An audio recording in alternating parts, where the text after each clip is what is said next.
కలలే నిజమవుతాయి చూడు, అందుకే ఉన్నాడు ఈ నాన్నే తోడు.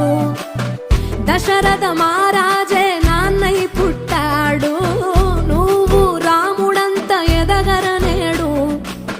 చరితలు ఎన్నడు చూడని మమతల గూడే వీధిరో, సంపద అంటే ఏదో కాదురో, ఇంతకు మించి అది